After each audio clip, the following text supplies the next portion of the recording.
there, and welcome back to the Cyberpunk series. In today's episode, I don't really have one specific build I want to do, but instead I want to fill in an entire city block.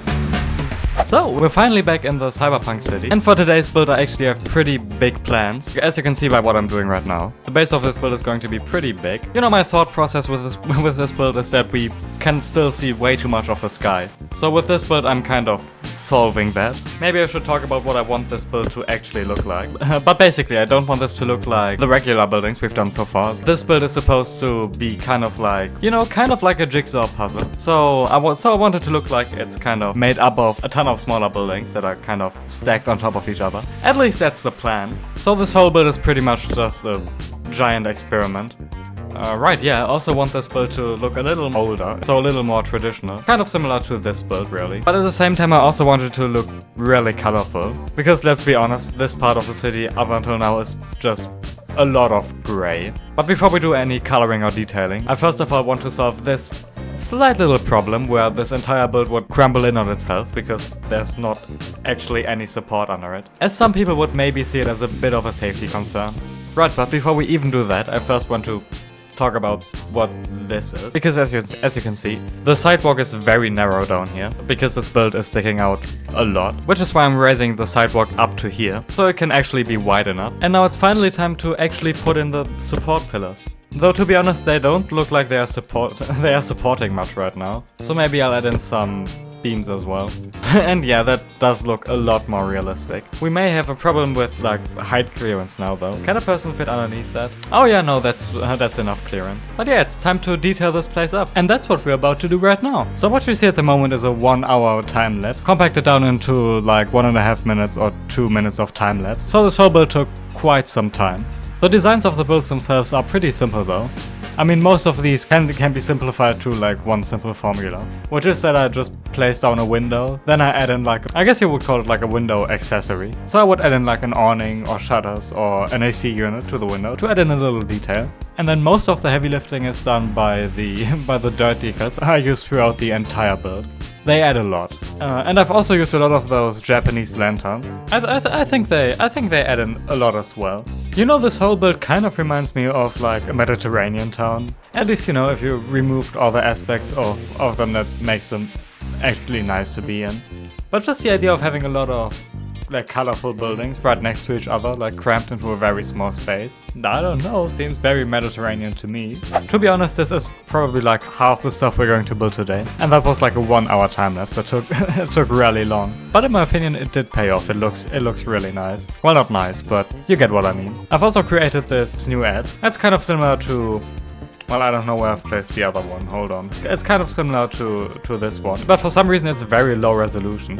I'm pretty sure other people have this problem as well, but it looks like a mosaic. Why does it look like this? I am 100% sure that I've uploaded it in a better quality than this, but oh well. Yeah, but anyways, it looks really good from this angle. From this one, not. This is a catastrophe.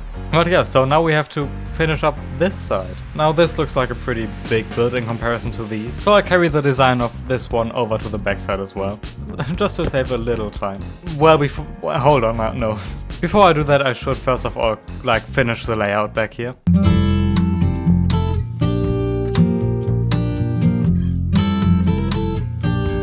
To be honest, at this point it starts to feel a bit personal now. Like literally, the second I start recording it, it just instantly stops working. And it's not like I just get kicked and then can just instantly rejoin or anything. No, that would be way too easy. I think I've waited for like a solid 15 minutes now, since the last clip you saw and what you're seeing right now. But anyways, that was enough ranting for now. So let's focus again on this build. I mean, if we think about this logically, the trick to this not being a problem is probably to just, you know, build twice as fast. Which is smart, why didn't I think of that sooner? But I would probably still prefer a solution where my internet would just kind of work. I think that would be just a far easier solution for everybody involved. Before we start with any of these upper exterior bits, I think I first of all want to finish the ground floors. Because it's a lot easier to just time-lapse all of this stuff, because I don't have to think as much when I'm building it. Not that a lot of thinking is going on in my head right now, but that way it's just a little more relaxing to build, I guess. But talking of build, it's actually time for another interior, which is honestly pretty exciting. Because I usually don't do exteriors in this series to save on plot data. It would be a pretty boring episode if we didn't build at least one interior. Maybe you can already guess what I'm building based on this logo. Probably not. But if you paid special attention during this series as a whole, this is the logo of this company right here, which is like a shipping company, I guess. I've made like one billboard for them. And basically this is supposed to be like a post office, right? But like a modern version. So you basically go in there if you need something sent very quickly. I think it says on the billboard that they can ship something in like 2 hours. So if you want something shipped really fast, you just go here, drop it off, and they'll sort it out. And that is an exterior. Now for the interior.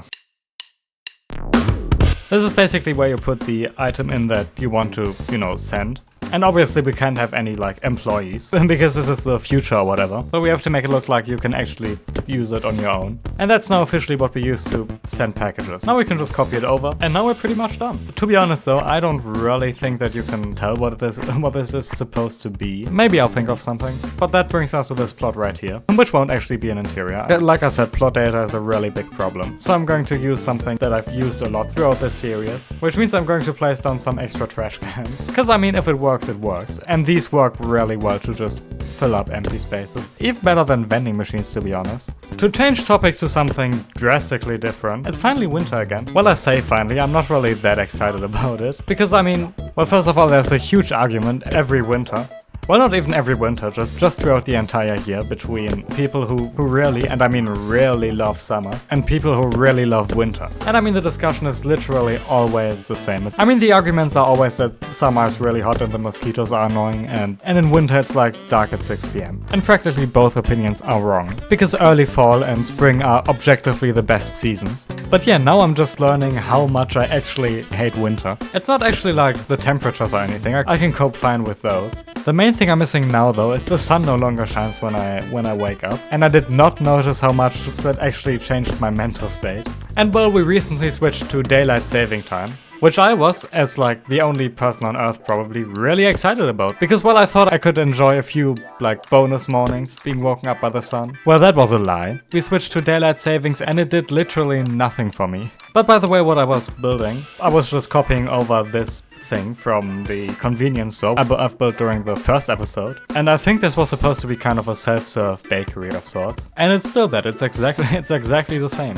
Now we just have to finish up all of this, and that should really be it. Welcome to the final time-lapse of today's video, where we'll just be kind of finishing off the backside of what we've built previously in this episode. So just a bunch of exteriors really. I didn't use any fancy building techniques or anything when doing these. I didn't do anything special at all really, because later in the series, when I've built like all the buildings around this area, you won't be able to see most of these exteriors anyways. At least from the viewpoints where you usually look at them from, so like in first person when you're walking around mostly. But that's also one of the techniques I use to just kind of cut down on plot data, as I'm 100% sure that will be a problem later in the series. Now for the final build of today, I want to fill in this spot here, which is right next to the elevated sidewalk thingy we've made earlier. And I probably want to add in another food stall, because I mean you can't really have enough of those in a city like this. But the problem I have right now is that this pillar right here is kind of blocking a lot of the wall, and I just want to try to move this a bit. And to fix the problem of this beam just kind of floating, I'll try to add in a beam right here. And well, if we color it, I believe it looks... yeah, it looks fine. It looks alright. I think we can leave it like this. Which brings us to the actual food stall. I'll try to keep it as simple as possible. So I think I'll just use a regular dining table as like the area where people sit and eat their food. And in terms of like exterior, that's probably like 50% of the work done already. I think another awning could look pretty good here, except I can't place it down. Hold on. Yeah, that's pretty much what I was thinking. Now I'll just steal some stools from down here. Something I did not think about when putting all of these beams down is how painful it will be to actually build stuff down here now. It's actually really annoying. To save plot data, the interior will just consist of these cabinets and a cheap microwave because I'm feeling generous. And I don't intend on adding anything else, because I think everything we've built today added up to like 10% of the entire plot data, which is really bad if I want to actually finish the city. And well, that's it. This honestly looks pretty cute. And if we just look from this one angle, it honestly does not look as under-detailed as it really is. Now in terms of like a tour, there's not really that much to show really. I mean, we can look at it from this angle, which looks really good honestly. We can also look at it from this angle, which does not look as impressive as as it did down there. We can also be fancy and look at it from this angle, but I mean, you get my point. Also, I forgot to fill this in. I mean, down there is definitely the best spot to look at it though. But yeah, to talk about interiors, this is the first one we did today. This is just like a tiny post office it was. If you want to send a package really fast, you can just kind of put what you want to send in here, push a few buttons, and they will deliver it really fast. Again, for the interior, there's not really that much to show. Most of the effort went into these machine thingies. And I'm still not sure if you can really tell what this is supposed to be. I hope these billboards help, but I'm not so sure. And if we move on, here we have some more trash cans. The same design as always. Then we have this thing, which is like a vending machine, but 10 times bigger. And then we finally have this place. So this is just another restaurant. I mean, it looks really nice if you just walk past. It's not very detailed inside. I mean, you're not supposed to look at it this way, but yeah, it's not. It is definitely not detailed. But it doesn't have to be. If you just look at it from this angle, it fits in really well. But yeah, that's basically it. If you have something you want to see me build in the city, comment it down below. Also comment down below any other video ideas you'd want to see. Thank you so much for watching, and I'll see you in the next episode. Bye!